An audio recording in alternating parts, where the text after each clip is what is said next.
ZZ Top's Eliminator is one of the most iconic rock albums of the 1980s. A monster hit, a cultural landmark. A trio of bearded bluesmen suddenly turned into MTV superstars driving a red hot rod straight into pop culture history.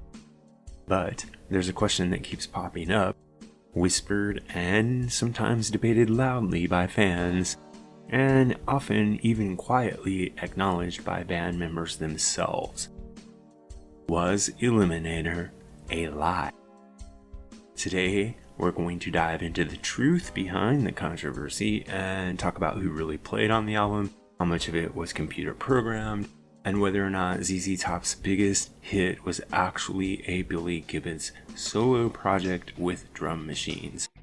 And at the end, we'll look at why, even if all of these rumors and stories are true, the sound shift worked big time. Let's start with the elephant in the room.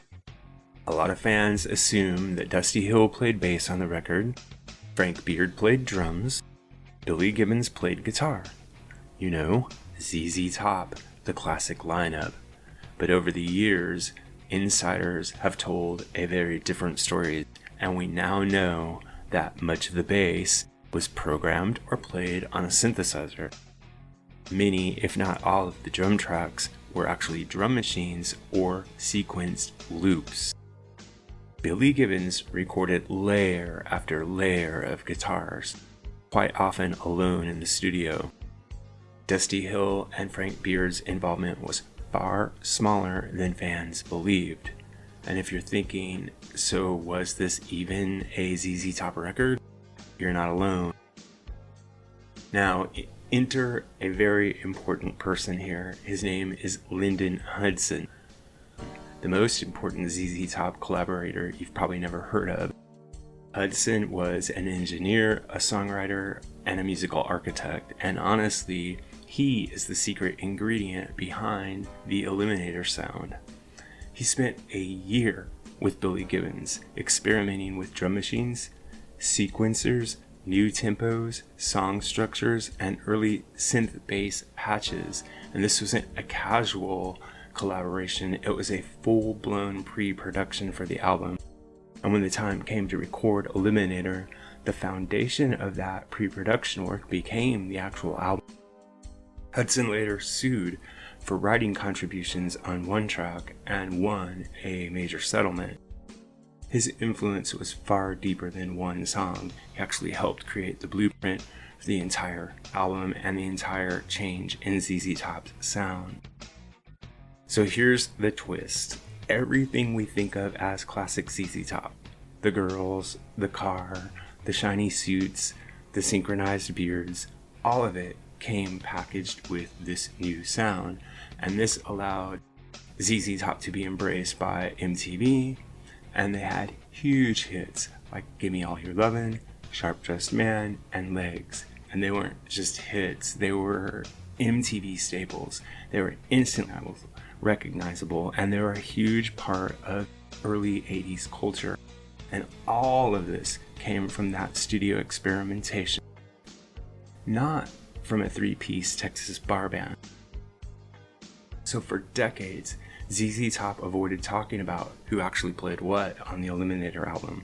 They let the myth of the trio stand, and honestly, this was very smart marketing.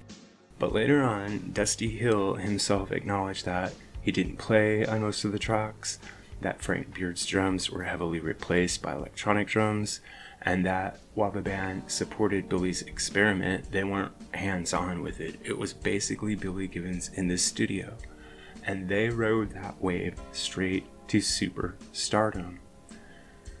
So yes, things were programmed, and yes, the trio's roles were blurred, but nobody was forced out, and all three of them were on the same page with Billy's vision, even if it meant that two out of the three of them might not be involved directly in the studio. So was Eliminator a lie? Here's the truth.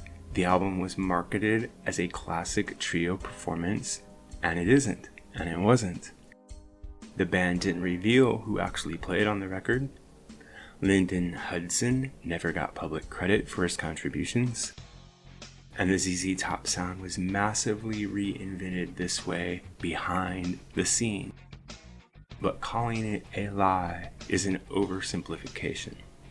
Like many great albums, Eliminator wasn't made by a democracy, it was made by a vision. Billy Gibbons' vision, supported by studio technology and a secret collaborator and two bandmates who trusted his vision, but it was his experiment, it was his idea. And here's the part that often gets lost in all of this controversy. Sound shift worked spectacularly. And it worked because rock was moving toward precision and electronics. MTV needed clean, bright, punchy production. ZZ Top's loose bar band energy was going to fail on early 80s radio, but Billy Gibbons' new approach created a hybrid that no one else had: Texas blues over hypnotic, almost robotic electronic rhythms. This was fresh, dangerous, and cool. And most importantly, it still sounded like ZZ Top, just upgraded. Whether or not Dusty and Frank played on every track, they owned the live performances. They embodied the image. They became the faces of the sound they helped to introduce to the world. So no, Eliminator wasn't exactly the album that people thought it was, but it was something even more interesting. A bold experiment that redefined a band, reshaped rock radio, and created some of the most unforgettable music videos of the decade. Sometimes the truth behind an album isn't clean, but in this case, it's part of what made Eliminator a masterpiece. And while Lyndon never received the credit that he deserved, his contributions live on in the enduring popularity of the album. So what do you think? Do you believe that the true history of Eliminator changes the way that you view the album?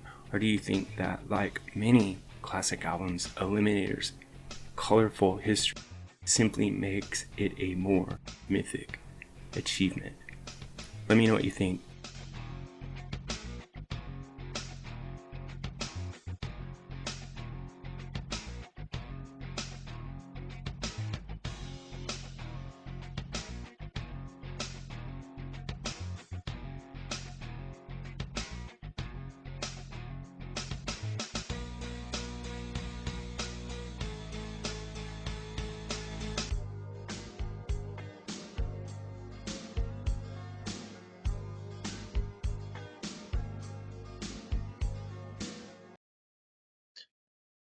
MusicGuru here, asking you to help us on our march to 10,000 subscribers.